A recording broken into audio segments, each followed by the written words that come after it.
तो आज हम लाप्लेस की नेबुलर हाइपोथेसिस की थ्योरी पढ़ने वाले हैं। ठीक है, पिछली वीडियो में हमने क्या पढ़ा था, हमने इमैनुअल कांट 1755 की थ्योरी देखी थी, जो कि किस नाम से जानी जाती है, गैसियस हाइपोथेसिस के नाम से जानी जाती है।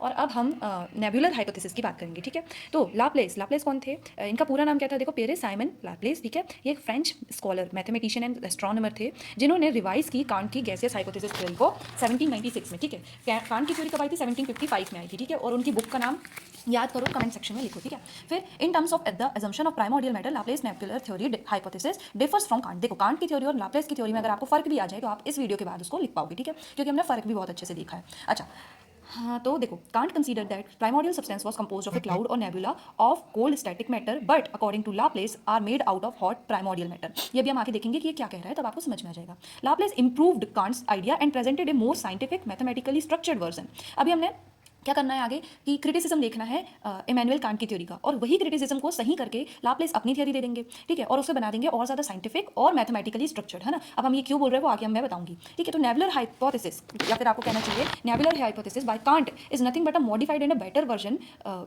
Of Kant's gaseous hypothesis. मतलब लाप्लेस का जो नेबुलर हाइपोथेसिस की थ्योरी है वो एक मॉडिफाइड और बेटर वर्जन है कांट की थ्योरी का। इन दोनों में ज़्यादा डिफरेंसेस नहीं है, आपको ये समझना है। ठीक है, थ्योरेटिकल कंटेक्स्ट देखोगे अगर आप लाप्लेस का, तो Laplace develop this theory to explain कि उन्होंने एक्सप्लेन करने को ये थ्योरी डेवलप करी थी, several observable regularities in our solar system. देखो, उस जमाने तक की कुछ चीज़ें तो हमारे सोलर सिस्टम में ऑब्जर्वेबल थी, है ना। अब कुछ नहीं भी थी लेकिन कुछ तो थी, और जो ऑब्जर्वेबल थी उसको एक्सप्लेन करने के लिए ये नेबुलर हाइपोथेसिस का क्या हुआ, फॉर्मेशन हुआ। ठीक है, all planets orbit the sun in the same direction, कि तब तक कि ये पता था लोगों को कि ज़्यादातर जो प्लैनेट्स हैं हमारे, है ना, वो सेम डायरेक्शन में क्या कर रहे हैं, रिवॉल्व कर रहे हैं around sun. Their orbits are nearly circular, उनकी जो ऑर्बिट्स हैं वो नियरली सर्कुलर हैं, जैसे हम इलिप्टिकल ऑर्बिट भी कहते हैं। द ऑर्बिट्स लाई रफली ऑन द सेम प्लेन। अब देखो, जितने भी 8 प्लैनेट्स हैं सभी के अलग अलग क्या है, प्लेन्स हैं, लेकिन नियरली उनका सेम प्लेन है, जिसको हम इक्लिप्टिक प्लेन भी कहते हैं। ठीक है, most planet rotate on their axis in the same direction they orbit, मतलब जिस डायरेक्शन से वो मतलब रिवॉल्व करते हैं उसी डायरेक्शन में वो रोटेट भी करते हैं। तो ये कुछ रेगुलरिटीज थी, ऑब्जर्वेबल रेगुलरिटीज थी, जो कि हम सोलर सिस्टम में उस जमाने में देख रहे थे, और इन सब चीज़ों को एक्सप्लेन करने के लिए लाप्लेस ने ये थ्योरी बनाई। कौन कौन सी चीज़ें एक बार रिवाइज करो। एक तो हमारा सेम डायरेक्शन में रिवॉल्व करना, सेम प्लेन में होना सारे प्लैनेट्स का, सभी का ऑर्बिट नियरली सर्कुलर होना, और सभी का अपने एक्सिस में रोटेट करना, in the same direction they revolve around the sun. ठीक है, तो एट 1755, अच्छा पहले ये बाजू वाला देखो आप, पियरे साइमन लाप्लेस क्या थे, हमने ये देख लिया। बुक इनकी क्या थी, एक्सपोजिशन ऑफ द वर्ल्ड, 1796 में इन्होंने ये आइडिया दिया था, कंसेप्ट दिया था। Elaborated the concept of the origin of solar system and earth. देखो, पहले के लोग ना origin of universe, origin of solar system को ही ओरिजिन ऑफ यूनिवर्स कहते थे, क्योंकि पहले जो डाइवर्सिटी ऑफ नॉलेज थी वो बहुत कम थी। तो 1755 में हमने पिछली वीडियो में देखा था, इमैनुअल कांट ने अपनी थ्योरी पेश करी थी, जिसको हम गैसियस हाइपोथेसिस भी कहते हैं, और लाप्लेस ने इसको रिफाइन किया और साइंटिफिकली और मैथमेटिकली करेक्ट बना दिया और सिस्टमेटिक बना दिया। तो ये जो थ्योरी है इनकी, ये कही जाती है can't Laplace theory of nebular hypothesis. ठीक है, या फिर कांट लाप्लेस नेबुलर हाइपोथेसिस। ठीक है, Laplace removed the weak points in Kant's hypothesis. Kant की थ्योरी में हमने 3 मेन प्रकार के क्या देखे थे, क्रिटिसिज्म देखे थे। तो लाप्लेस निकले चालाक, उन्होंने क्या किया कि ये जो बात ना सांप रहेगा ना बांसुरी रहेगी, नहीं सॉरी, ना बांस रहेगा ना रहेगा बांस, ना बजेगी बांसुरी, वीकनेस के ही पॉइंट्स को हम खत्म कर देते हैं, तो क्रिटिसिज्म लोग करेंगे कैसे। तो लाप्लेस ने ऐसा सोचा। ठीक है, तो कांट की थ्योरी का क्या था, कांट ने क्या माना था, कोल्ड प्राइमोर्डियल मैटर माना था, जिसमें क्या हुआ, फिर ग्रेविटेशनल अट्रैक्शन हुआ, फिर कोलिजन हुआ, और कोलिजन से हीट बनी। कांट का यही कहना था, हमने पिछली वीडियो में देखा था। तो ऐसे कोल्ड प्राइमोर्डियल मैटर से उनका हॉट प्राइमोर्डियल मैटर बना। और इसमें क्रिटिसिज्म क्या निकला था कि देखो, एक तो ग्रेविटेशनल अट्रैक्शन चालू कैसे हो गया, पहला क्रिटिसिज्म। दूसरा कि कभी भी कोलिजन से इतना ज़्यादा कोलिजन नहीं होएगा, मतलब इतना ज़्यादा कोलिजन रेट नहीं होएगा कि कोल्ड प्राइमोर्डियल मैटर, जो कि सॉलिड मैटर थे जिसके अंदर, वो कैसे बन जाए, गैसियस बन जाए। तो ये 2 क्रिटिसिज्म निकले थे। तो लाप्लेस ने क्या किया कि वो जो प्राइमोर्डियल मैटर था ना इनका, उन्होंने मान लिया कि वो पहले से ही हॉट था। तो ये 2 मैटर, ये जो 2 क्रिटिसिज्म के पॉइंट्स थे, अब ये रहेंगे ही नहीं। एक तो हमारा कि ग्रेविटेशनल अट्रैक्शन कैसे चालू हुआ, मतलब कोलिजन कैसे चालू हो गया, स्टार्ट हो गया, और दूसरा कि इतना ज़्यादा तो ग्रेविटेशनल अट्रैक्शन मतलब कोलिजन के कारण भी कोई चीज़ इतनी ज़्यादा हॉट नहीं हो सकती कि वो डायरेक्ट अपना स्टेट ही चेंज कर ले। तो ये 2 क्रिटिसिज्म के पॉइंट्स जो थे लाप्लेस ने हटा दिए।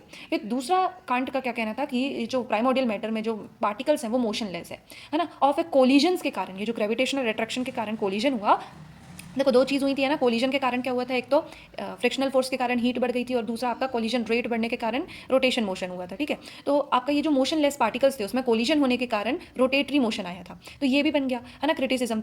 ये तीसरा क्रिटिसिज्म था, क्या था कि एक तो मोशनलेस से डायरेक्टली मोशन कैसे स्टार्ट हो गया, तीसरा। फिर चौथा आप देखो कि मोशन स्टार्ट हुआ तो रोटेटरी मोशन ही क्यों लगा, ऐसा कहाँ लिखा है कि कोलिजन होएगा तो रोटेटरी मोशन या फिर सर्कुलर मोशन होएगा। तो ये 4 क्रिटिसिज्म हो गए, मतलब 2 इसके और 2 इसके। तो लाप्लेस ने क्या माना कि ये जो हॉट नेबुला था ना ये पहले से ही रोटेटरी था, तो ये दो जो क्रिटिसिज्म थे इसके भी पॉइंट्स इनके चले गए। फिर थर्ड क्या था, कांट का सबसे बड़ा जो आपको कहना चाहिए क्रिटिसिज्म हुआ वो इस बात में हुआ कि उन्होंने क्या बोला था कि हीट के कारण नेबुला का साइज क्या हो रहा है, इंक्रीज हो रहा है। मतलब उन्होंने बोला नहीं था, ये तो हम लोग पता ही हमें कि ऐसा होता है, लेकिन कांट ने क्या कहा था कि कोलिजन रेट बढ़ रहा है तो क्या हो रहा है, आपका रोटेटरी मोशन भी बढ़ रहा है। लेकिन ये जो है ये क्या करता है, कॉन्ट्राडिक्टरी बात हो गई है।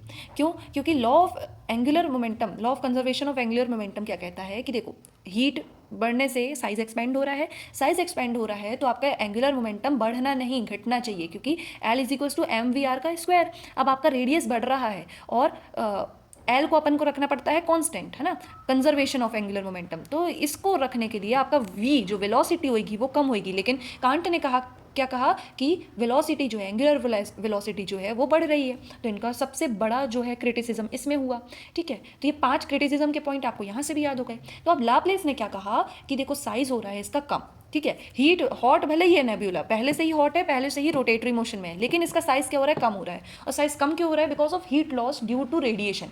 रेडिएशन के कारण हीट लॉस हो रहा है और हीट लॉस के कारण साइज इसका क्या हो रहा है, श्रिंक हो रहा है। और साइज श्रिंक हो रहा है तो यहाँ पे एंगुलर मोमेंटम जो है इसका बढ़ रहा है। क्योंकि देखो एंगुलर मोमेंटम को तो बढ़ाना इंपॉर्टेंट था। क्यों इंपॉर्टेंट था? क्योंकि एंगुलर मोमेंटम बढ़ेगा तभी तो आपका क्या होएगा, सेंट्रीफ्यूगल फोर्स आपका सेंट्रीपेटल फोर्स से बढ़ेगा, और सेंट्रीफ्यूगल फोर्स आपका सेंट्रीपेटल फोर्स से बढ़ेगा तो जो रिंग्स हैं वो आउटथ्रोन होंगी, है ना, और आपकी प्रोटोप्लैनेटरी रिंग बनेगी और प्रोटो सन वाला जो सेंटर ऑफ मास है वहाँ रहेगा। तो एंगुलर मोमेंटम तो बढ़ाना था, लेकिन कांट ने क्या कहा, कांट ने कहा कि साइज भी बढ़ रहा है और वेलोसिटी भी बढ़ रही है और फिर सेंट्रीफ्यूगल फोर्स तो लगेगा ही लगेगा।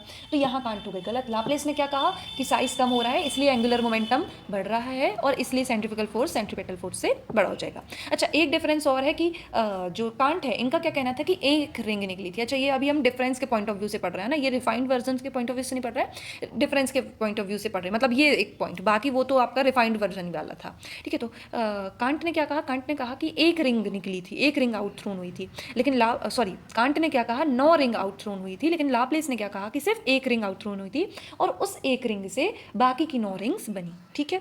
अब देखो यहाँ नीचे क्या लिखा है, हमने पॉइंट क्या पढ़ा था कि कोल्ड प्राइमोर्डियल मैटर माना था कांट ने, लाप्लेस ने माना हॉट। तो उन्होंने कैसे सही किया, because large amount of heat can not generate due to collision of cold particles of the primordial matter.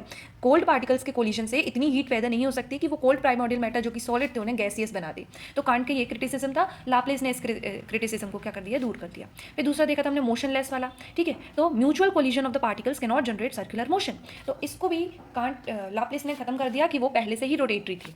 और तीसरा देखो, angular velocity of rotatory speed of nebula can not increase due to increase in the size of the nebula. Nebula का size increase हो रहा है तो उसकी angular velocity बढ़ नहीं सकती। वैसे उन्होंने कांट ने गलत कहा था यहाँ पे, तो लाप्लेस ने इसे भी सही कर दिया। ऑलराइट, अब देखो बहुत टाइम से अभी हम सुन रहे हैं law of conservation of angular momentum. तो ये होता क्या है, आपने अगर एक स्केटिंग वाले पर्सन को देखा होगा तो अगर उसके हाथ देखो अगर फैले होंगे, या तो आप भी अगर अपनी चेयर में जो स्पिन वाली जो व्हील चेयर आती है ना, व्हील वाली चेयर आती है जो पढ़ते समय वाली, तो अगर आप उसमें बैठोगे ना और आप घुमाओगे तो वो उसकी स्पीड रहेगी। लेकिन अगर आप मतलब हाथ फैला के घुमाओगे, लेकिन अगर आप हाथ अंदर कर लोगे तो उसकी स्पीड एकदम से बढ़ जाएगी। ऐसा क्यों होता है? ऐसा इसी वजह से होता है, law of conservation of angular momentum की वजह से। ये किस में लगता है? रोटेटिंग ऑब्जेक्ट्स में लगता है, ठीक है। इसका फॉर्मूला क्या होता है? L is equals to M V R square. M होता है हमारा मास, एल होता है हमारा एंगुलर मोमेंटम, एम होता है हमारा मास, वी होता है हमारा वेलोसिटी, आर स्क्वायर होता है हमारा रेडियस का स्क्वायर, ठीक है। तो मास तो सेम रहेगा, वेलोसिटी मतलब स्पीड आपको कहना चाहिए, स्पीड और डायरेक्शन, रेडियस मतलब उस सर्कुलर ऑब्जेक्ट जो भी रोटेटिंग ऑब्जेक्ट है उसका रेडियस। तो देखो law conservation of angular momentum क्या कहता है कि एंगुलर मोमेंटम हमारा सेम रहेगा। क्या रहेगा? सेम रहेगा, कंजर्वेशन करना है हमें। तो इसके हिसाब से ये एम वी आर में हमें बदलाव लाने पड़ेंगे, एक एल को कॉन्स्टेंट रखने के लिए। अब मास में तो आपका कोई बदलाव आएगा नहीं इस सिचुएशन में, तो अगर देखो आर बढ़ेगा तो वी को कम होना पड़ेगा, अगर किसी चीज़ का एरिया बढ़ेगा तो उसकी वेलोसिटी मतलब स्पीड को कम होना पड़ेगा, और अगर किसी चीज़ का एरिया कम हो रहा है तो उसकी वेलोसिटी को बढ़ना पड़ेगा ताकि एल हमारा क्या रहे, कांस्टेंट रहे। तो यही चीज़ हमने ये पिछली दो थ्योरीज में देखी। कांट की थ्योरी में ये चीज़ उल्टी हो रही थी, उनका साइज बढ़ रहा था और प्लस वेलोसिटी भी बढ़ रही थी, है ना। लेकिन लाप्लेस में क्या, लाप्लेस ने ये सही कर दिया एंगुलर मोमेंटम वाले पॉइंट को। उन्होंने क्या कहा कि साइज कम हो रहा है इसलिए हमारी जो एंगुलर मोमेंटम है, एंगुलर वेलोसिटी है, वो बढ़ रही है, ठीक है। अब हम देखेंगे, ये देखेंगे इसमें भी सेम बातें ही लिखी गई है, बस एक बार आप रीडिंग मान लो। He assume there was a massive and hot gaseous nebula somewhere in space. As a result of this assumption he was able to address the nebula's heat problem. कि उन्होंने क्या माना, हॉट गैसियस नेबुला है तो heat वाली जो problem है वो क्या हो गई, बच गए वो उनसे। Second, the massive and hot nebula was rotating spinning on its axis from the beginning. तो ऐसे कौन सी प्रॉब्लम हटी कि मोशन कैसे जनरेट हुआ, वो वाली प्रॉब्लम हट गई।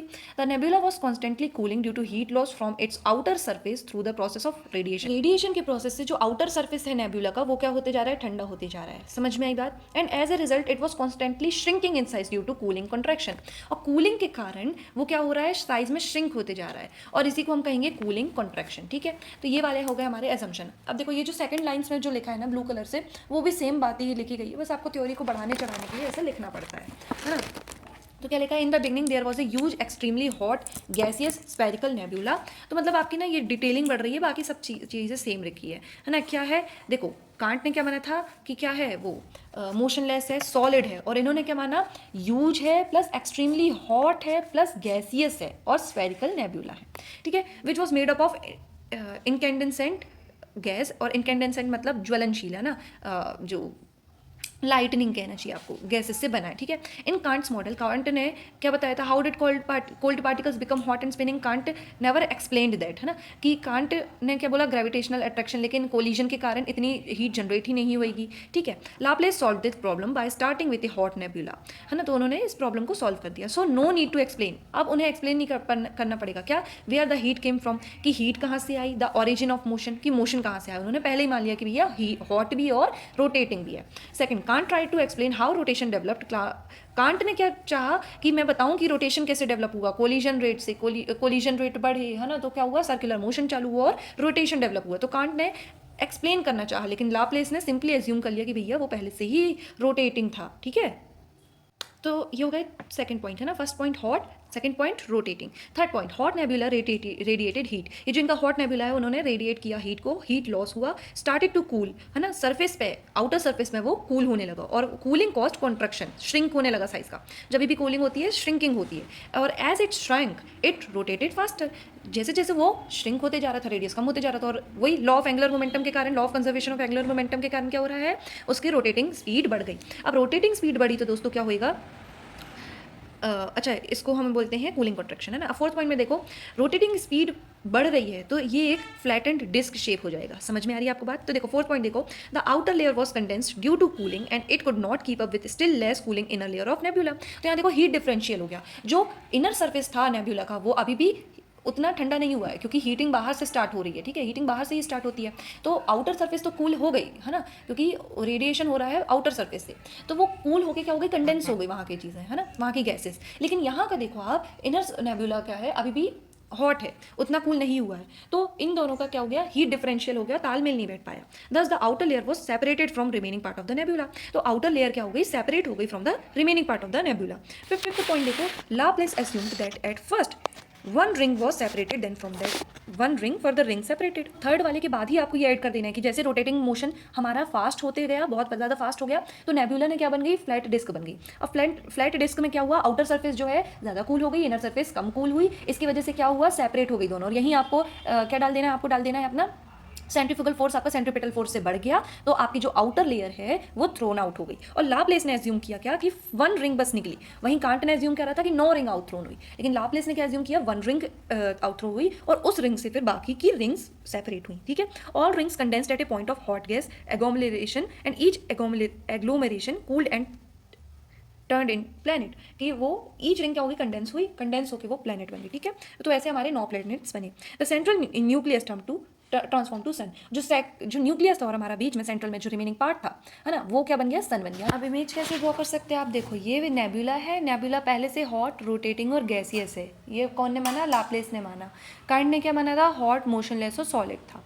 ठीक है, अब क्या हुआ, आउटर सरफेस से ये श्रिंक होना चालू कर गया। क्यों, क्योंकि आउटर सरफेस से क्या हो रहा है, रेडिएशन हो रहा है, और रेडिएशन की वजह से हीट लॉस हो रही है, और हीट लॉस की वजह से कूलिंग हो रहा है, कूलिंग की वजह से कॉन्ट्रैक्शन हो रहा है, कॉन्ट्रैक्शन की वजह से साइज कम हो रहा है, और साइज कम होने की वजह से एंगुलर वेलोसिटी बढ़ रही है ना। तो यही 1 2 3 पॉइंट अभी मैंने समझा दी एक सांस में।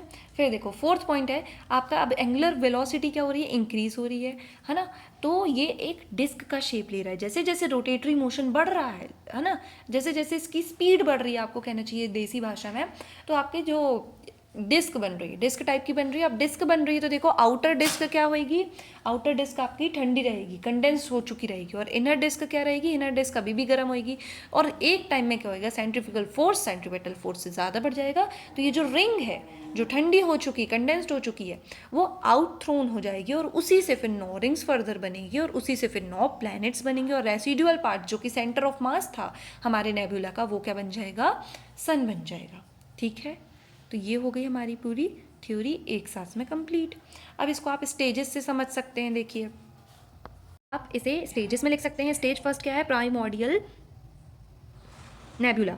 Initially the universe had a huge hot gaseous cloud, huge hot में ध्यान देना, with that is called nebula, and it was made up of hydrogen, helium and cosmic dust, है ना, जैसे हमने पहले पढ़ा था। it was extremely hot and large in size and it was rotating। तो आपको मानना है ये क्या था, लार्ज इन साइज था, हॉट था और रोटेटिंग था। ये हमारे 2 एजम्पशंस हो गए जिन्होंने 2 क्रिटिसिज्म के पॉइंट को हटा दिया। स्टेज 2 देखिए, cooling and contraction. Over time the nebula lost heat due to cooling, है ना, कूलिंग की वजह से, रेडिएशन की वजह से क्या हो गई, लॉस ऑफ हीट हो गया, तो वो कॉन्ट्रैक्ट होने लगा। कॉन्ट्रैक्ट मतलब साइज में छोटा, रोटेटिंग स्पीड बढ़ गई due to law of conservation of angular momentum.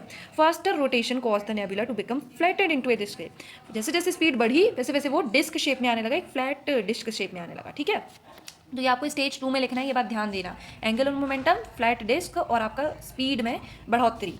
ठीक है, ड्यू टू किसकी वजह से, साइज कंट्रक्शन की वजह से। ठीक है, कम हो रहा है साइज, है ना। फिर स्टेप 3 में देखो आप, स्टेज लिखा है मैंने, स्टेप 3 आप बोल सकते हैं हम, फॉर्मेशन ऑफ रिंग। रोटेशन बढ़ रहा है, वो एक डिस्क की शेप ले चुका है, जिस डिस्क में जो आउटर डिस्क है वो पहले ही कंडेंस्ड हो चुकी है, और जो इनर डिस्क है वहाँ पे अभी भी चल ही रहा है, हीट ही है, मतलब वो से। ठीक है, तो सेंट्रीफ्यूगल फोर्स एट इक्वेटर हमारा बढ़ गया, और nebula couldn't hold its mass, nebula ने अपना मास को होल्ड नहीं कर पाया। तो concentric ring of matter was detached from outer margin, outer margin से कोसेंट्रिक रिंग डिटैच हो गई। स्टेज 4 या स्टेप 4 देखो, तो फॉर्मेशन ऑफ प्लैनेट्स। ये जो डिटैच्ड रिंग है उससे और भी रिंग्स डिटैच हुई, इन नंबर्स 9 रिंग्स डिटैच हुई, और वो आगे कूल हुई, कंडेंस हुई और कॉन्ट्रैक्ट हुई, और ऐसे हमारे प्लैनेट्स बने। ठीक है, और किस वजह से कॉन्ट्रैक्ट हुई, कूल हुई, अपनी ही ग्रेविटी में कॉन्ट्रैक्ट हुई। ठीक है, फिर स्टेप 4 देखो, फॉर्मेशन ऑफ सन। जो रेसिडुअल पार्ट था, जो सेंट्रल मास था, जो रिमेनिंग चीज़ थी, वो कंटिन्यूड कॉन्ट्रैक्टिंग, वो भी अब अपनी ग्रेविटी के अंदर कॉन्ट्रैक्ट हो रहा है, बिकेम एक्सट्रीमली हॉट और डेंस, क्योंकि कम होते जा रहा है एरिया उसका ना, कॉन्ट्रैक्ट होते जा रहा है, तो वो डेंसिटी उसकी बढ़ती जा रही है। डेंसिटी तो देखो यहाँ पे क्या हुआ है, साइज कम हो रहा है, डेंसिटी बढ़ गई, और आपको कहना चाहिए कि क्या हुआ,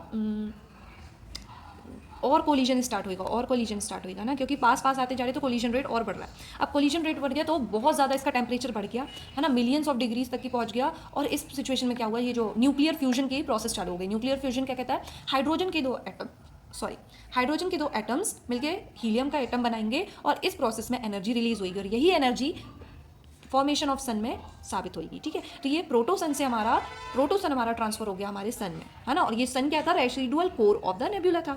अब स्टेप 6 देखें आप, फॉर्मेशन ऑफ सैटेलाइट्स, है ना, प्लैनेट्स के अराउंड भी स्मॉलर रिंग्स फॉर्म हुई अराउंड प्लैनेट्स, और जो कंडेंस हुई और मून्स बन गई, यहाँ सैटेलाइट्स बन गई। तो सेम प्रोसेस हमारी प्लैनेट्स के अराउंड भी हुई, वहाँ पे भी रिंग बनी, और रिंग जो बनी, स्मॉलर रिंग्स बनी, और वो भी कंडेंस हुई और मून्स बन गए, है ना, नेचुरल सैटेलाइट्स बन गई।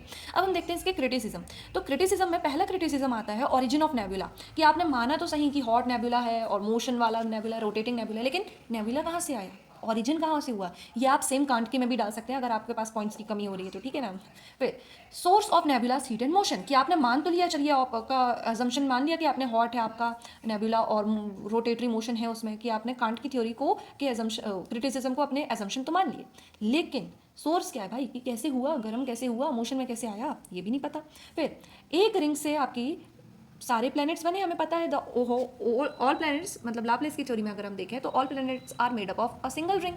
बट अगर हम आज देखें तो 6 planet they move in the same direction west to east, है ना, और 2 planets they move in the different direction east to west. तो ऐसा क्यों हुआ, जबकि सारे प्लैनेट्स ही एक रिंग से बने, तो ऐसा क्यों हो रहा है कि कुछ प्लैनेट्स ऐसे कुछ प्लैनेट्स वैसे?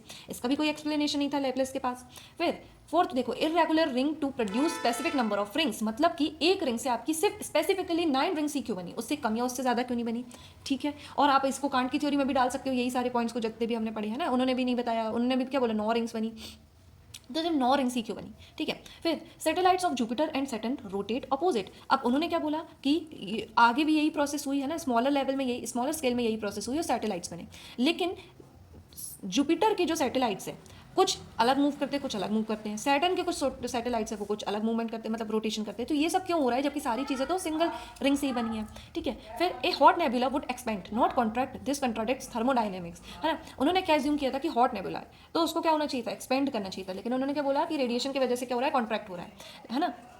तो ये क्या हो रहा है, कंट्राडिक्ट कर रहा है थर्मोडाइनमिक्स को, जो कि हम किस में पढ़ते हैं, हमारे साइंस में पढ़ते हैं, फिजिक्स में पढ़ते हैं। ठीक है, sun have 99.99% of mass but planets have most of angular momentum. Angular momentum planets में ज़्यादा है, जबकि मास किस में ज़्यादा है, सन में ज़्यादा है, और एंगुलर मोमेंटम किस में ज़्यादा रहता है, जिसमें मास ज़्यादा रहता है। लेकिन यहाँ पे क्या खा गए, मास खा गए। लाप्लेस फेल्ड मतलब फेल हो गए टू एक्सप्लेन दिस कंट्राडिक्शन। ऐसा कंट्राडिक्शन आया क्यों, प्लीज़ इससे बताने में फेल होगा। और ये कुछ हमारे थे क्रिटिसिज्म के पॉइंट। अब हम इंपॉर्टेंस देख लेते हैं। इंपॉर्टेंस क्या थी, एक्सप्लेन्स ऑर्बिट्स ऑफ सन, है ना, सेम डायरेक्शन ऑफ रिवॉल्यूशन की। कुछ हद तक की उन्होंने बताया कि ये को प्लेनर ऑर्बिट्स क्यों हैं और सेम डायरेक्शन क्यों है रिवॉल्यूशन की, ठीक है, प्लैनेट्स की, और प्लैनेट्स के सेम ऑर्बिट क्यों है। थ्योरेटिकल कॉन्टेक्स्ट में हमने देखा था वो क्या बताना चाह रहे थे कि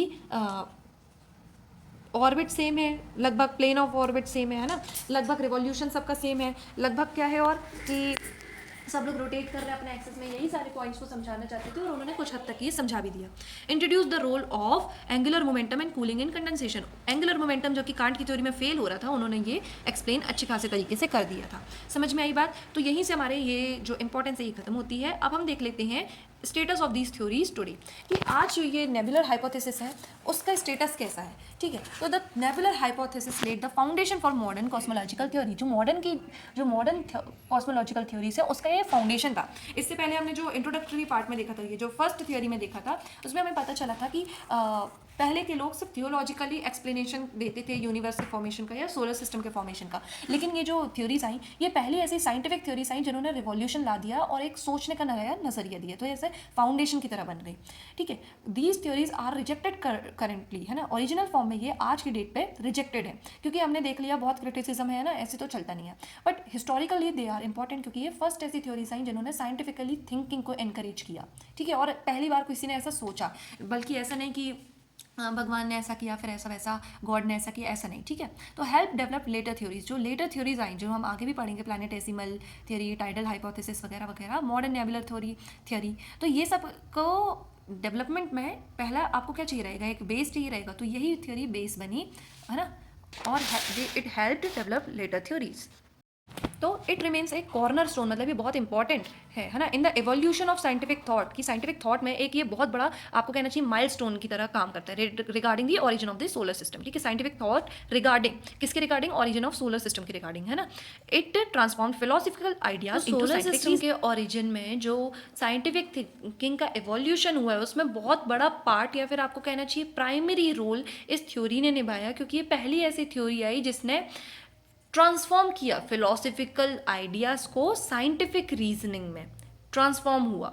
समझ में आई बात? तो इसके साथ हमारी नेबुलर हाइपोथेसिस खत्म हो। ये पॉइंट में आपको कोई भी डाउट आ रहा है तो do ask me in the comment section. Till then take care, bye bye.